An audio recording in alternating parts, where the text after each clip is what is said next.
¿Qué está pasando con la política de defensa en Argentina? ¿Qué hay detrás de la compra de los F-16, de los sueldos de los militares o de la nueva ley de inteligencia? Bueno, en este análisis vamos a meternos de lleno en un diálogo clave que pone sobre la mesa dos miradas completamente opuestas sobre el futuro de las Fuerzas Armadas. Antes de arrancar, una aclaración fundamental.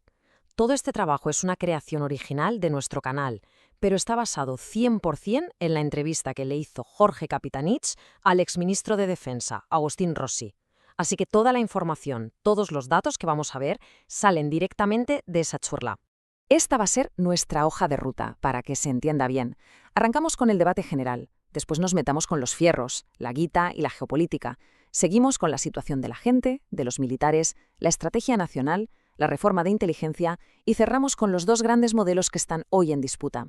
Bueno, ahora sí, empecemos a desmenuzar esto. El punto de partida de toda la conversación es una crítica muy fuerte a la política de defensa del gobierno actual, un tema que, como vamos a ver, toca fibras muy sensibles de lo que es la soberanía y la estrategia del país. Pasemos a uno de los temas más calientes, el reequipamiento. Y ojo, acá no hablamos solo de aviones o de barcos, hablamos de plata, de planificación a largo plazo y, sobre todo, de geopolítica.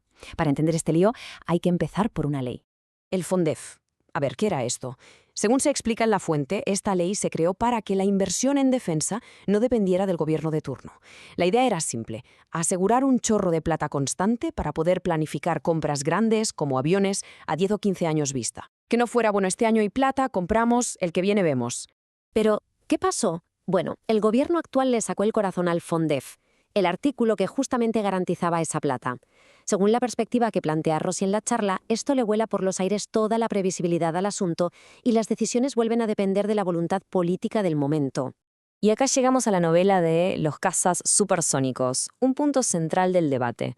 Argentina tenía que reemplazar sus viejos aviones y había dos opciones finales sobre la mesa: los F-16 norteamericanos, que eran usados, de Dinamarca, y los Hawk 17 chinos, que eran 0 kilómetro.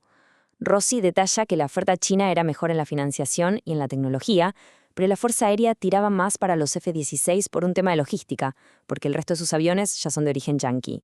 Pero el punto que define todo, según la fuente, no fue técnico ni de plata, fue político. Y esta frase de Rossi lo resume perfecto. Para él, la decisión de comprar los F-16 ya estaba tomada de antemano por el alineamiento del gobierno con Estados Unidos. O sea, se dejó de lado la que consideraba una opción mejor por una razón de política exterior. Bueno, dejemos los aviones y vamos a lo importante: la gente. Porque un ejército no son solo fierros, son sus soldados, sus suboficiales, sus oficiales, y acá el diálogo pinta un panorama que califica de crítico directamente en cuanto a sueldos y bienestar. Para que entendamos la dimensión del problema, la fuente nos tira un número de referencia: 850.000 pesos. Esto era más o menos lo que costaba la canasta básica en Argentina al momento de la charla, o sea, la línea de pobreza para una familia. Guarden este número. Porque lo que se afirma en la conversación es realmente alarmante. Casi todos los suboficiales y los oficiales de menor rango, desde subteniente hasta capitán, estarían cobrando un sueldo por debajo de esa línea de pobreza. Una pauperización salarial en toda la línea. Y no es solo la plata del sueldo, el problema también está en la salud. Miren el gráfico.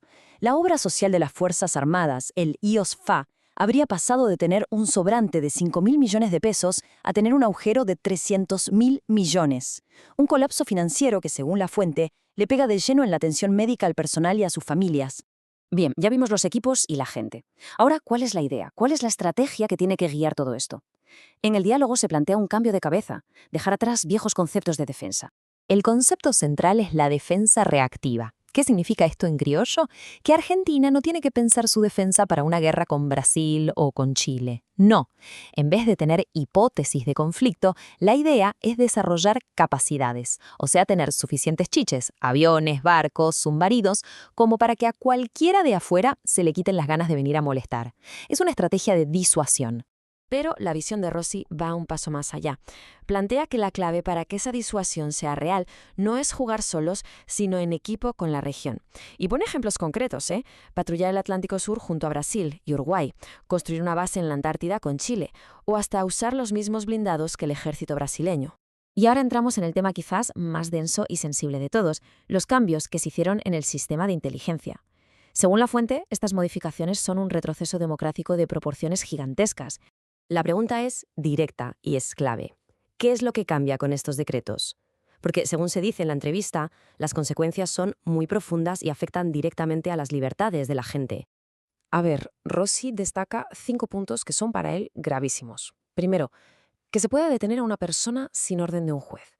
Segundo, que los militares puedan hacer inteligencia interna, algo que estaba prohibido desde la vuelta de la democracia. Tercero, que la inteligencia militar se maneje sola, sin control político. Cuarto, que todo el poder y la plata de los servicios se concentre en el jefe de la agencia central. Y quinto, que la contrainteligencia pueda hacer casi cualquier cosa, que quede fuera de las prohibiciones de la ley. La conclusión a la que llega la fuente es tajante. Cuando juntas todos estos elementos, sobre todo detener gente sin orden judicial y militares haciendo espionaje interno, se arma un modelo que en sus propias palabras se parece mucho al de una policía secreta.